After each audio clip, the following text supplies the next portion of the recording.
ভারতের থেকে কম খরচে চিকিৎসা দিতে ভিসা ফ্রি করলো ইরান।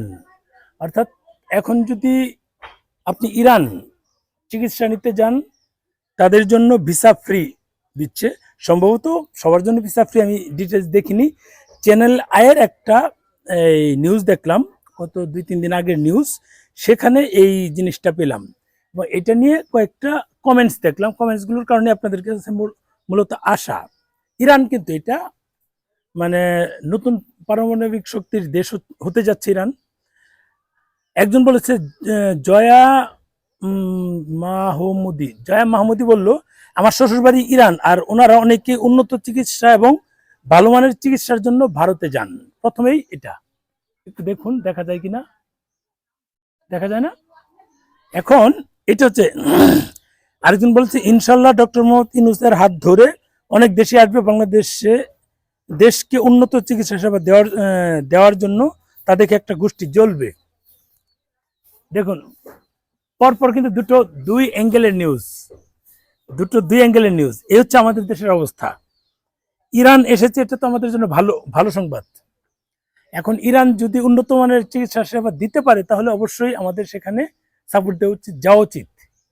যদি ভারতের চেয়ে আমরা উন্নত চিকিৎসা সেবা পাই, মানে ভারতের থেকে কম খরচে চিকিৎসা সেবা পাই। এখন আমার বিষয়টা হচ্ছে, ধরেন একজন লোকের এই 5 লাখ টাকা ট্রিটমেন্ট খরচ হলো, 5 লক্ষ টাকা।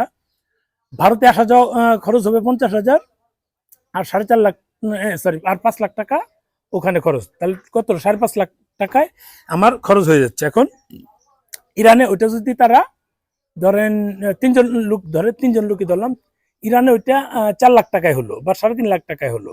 এখন ইরানের 3.5 লাখ টাকা আমরা ট্রিটমেন্ট করলাম, আসা যাওয়া, বাকিটা হচ্ছে 3জন লোকের আসা যাওয়া, রুগীর সাথে 2জন অ্যাটেন্ডেন্ট, আসা যাওয়া কত খরচ হবে সেটা নিয়ে একটু ভাবার বিষয়। যেমন আমাদের বিমান ভাড়া কত দিতে হবে, আপনাকে এটাকে ভাবতে হবে।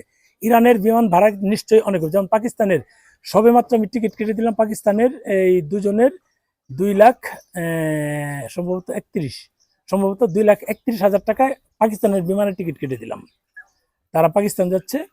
এরপর যদি পাকিস্তানি যান, পাকিস্তান তো খুব কাছের দেশ, দূরের না, কেন বেশি ভাড়া হচ্ছে? কানেক্টিং বিমান। আর ইরানে আমার জানা মতে ইরানের সরাসরি কোনো ফ্লাইট নাই, কারণ বাংলাদেশের কয়েকটা বিমান, সেগুলো বাংলাদেশ বিমান আর ইউএস বাংলা সব দেশে যাচ্ছে না, আর ওই সব দেশের বিমান বাংলাদেশে আসে। কিন্তু ইরানের সাথে আমাদের মানে এই অর্থনৈতিক দিক দিয়ে কি আমদানি রপ্তানি সেটা আমার জানা নাই। আমদানি রপ্তানির চেয়ে বেশি গুরুত্বপূর্ণ হলো, যেমন মালয়েশিয়া, সিঙ্গাপুর, আমাদের প্রচুর শ্রমিক যায় ওখানে, ম্যান পাওয়ার আছে। ম্যান পাওয়ার না থাকলে সেখানে বিমান যাতায়াত সহজে করে না। টুরিস্টের জন্য এত বিমান যাতায়াত করবে, সেটা ট্রাস্টেবল না। যেমন চীনের গুয়াংজুতে ইউএস বাংলা যায়, বাংলাদেশ বিমান, ডাইরেক্ট বিমান আছে। অন্য জায়গায় কিন্তু ডাইরেক্ট বিমান নেই, গুয়াংজু ভাড়াও কম, এটা একটা বিষয়। এখন এই ভাড়াটা হচ্ছে বিষয়। আমার যদি এই ইরানে যদি আমার বিমান ভাড়ায় যদি 1 লক্ষ টাকা করে চলে যায়, তাহলে 3 জনে 3 লক্ষ টাকা, আর ট্রিটমেন্ট যদি 3.5 লক্ষ টাকা হয়, তাহলে কত হচ্ছে? 6.5 লাখ, আর ধরলাম 50-60 হাজার টাকা খাবার দাবার, না ধরলাম 6.5 লাখ টাকা। তাহলে আলটিমেট কি দাঁড়াচ্ছে? ইন্ডিয়া গেলে আমাদের 5.5 লাখ খরচ হচ্ছে, ইরান গেলে 6.5 লক্ষ টাকা খরচ হচ্ছে, এরপর 1 লক্ষ টাকা বেশি খরচ হচ্ছে। তাহলে কম হলো কি করে? আমাদের আমি জাস্ট কি করা, যেগুলো আসলে আমাদের সম্ভব না, চিন্তা করাও সম্ভব না, সেগুলো আসলে আমরা শুধু নিউজ করে আমরা মানে এমন একটা হাস্যরসাত্মক খবরগুলো নিয়ে আসি সামনে। ইরান যদি আমাদের দেশে এসে হাসপাতাল করে বা অন্য কোনো কাজ করে, যেটার কারণে আমরা আমাদের দেশে মানে ওদের যে উন্নত মানের চিকিৎসা সেবা আছে আমরা বাংলাদেশে থেকে পারি, সেটা করা দরকার। কার সাথে কম্পেয়ার করা দরকার নাই। এই এই চীনের কুনমিংয়ে আমাদের যেমন 4টা হাসপাতাল দিয়েছে নির্দিষ্ট করে, এখানে অনেক ঝামেলা হচ্ছে। ঝামেলাগুলো নিয়ে আরো একটা ভিডিও দিব, তাহলে আপনারা বুঝবেন।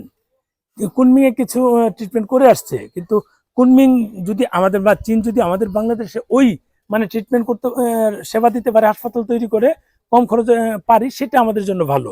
কারণ আমাদের সবাই চীনের ভিসা পাবো না, আমরা ইরানের ভিসা ফ্রি। এখন ওদের কি কি ক্রাইটেরিয়া আছে আমি এবার গিয়ে সেই আপডেটটা দিব, চীনেরটাও দিব, কি কি লাগে, কি কি সহজে ভিসা পাওয়া যায়, এখন দুটোই দিব। আর এখন আমাকে অনেকে বলবে যে আমি দালাল, ভারতের অনেকে বলে, ওপেন বলে। এখন যেটা আমি যেটা বললাম, এটা দালালির মতো কিছু হলো কিনা। আমি চাচ্ছি আমাদের দেশে উন্নত মানের চিকিৎসা সেবা পাই, উন্নত মানের চিকিৎসা হোক, যেটা আমাদের দরিদ্র শ্রেণীর মানুষগুলো সহজেই দেশে থেকে ট্রিটমেন্ট করতে পারে, দেশে থেকে তাদের যে মৌলিক অধিকার বা মৌলিক চাহিদা যেগুলো আছে সেগুলো দেশে থেকে কম খরচে সেটা সম্পন্ন করতে পারে। সেটা যদি পারে তাহলে তো মোস্ট ওয়েলকাম। আর যদি না পারে তাহলে ইরান বলি, এই সিঙ্গাপুর, মালয়েশিয়া, থাইল্যান্ড, চীন, এগুলো তো মানে আগে তো যেত, ইরান যেত না, চীনে কম যেত চিকিৎসা করার জন্য। কেউ গিয়েছে আমার জানা নেই, তবে Singapore, Malaysia, Thailand, Singapore Thailand available গিয়েছে। মালয়েশিয়াতেও ইদানিং ওরা প্রচারণা চালাচ্ছে যে ওদের ট্রিটমেন্ট সেবা নাকি অনেক ভালো। এটা হচ্ছে বিষয়। এখানে কারা যায়? এলিট পার্সন গুলো যায়। বাংলাদেশের সবাইকে এলিট, যে মানুষগুলো আমার বিরোধিতা করে ওরা নিশ্চয়ই এলিট পার্সন। ওদের চুলকানি বেশি, ওদের চুলকানির কারণে এরকম উল্টাপাল্টা কথা বলে, যেটা বাস্তবসম্মত। আমাদের দেশে ট্রিটমেন্ট করতে যেটা 12 লক্ষ টাকা, ইন্ডিয়া গেলে সেটা 8 লক্ষ পায়। 4 লক্ষ লোক একটা মিডিল ক্লাস ফ্যামিলির জন্য অনেক।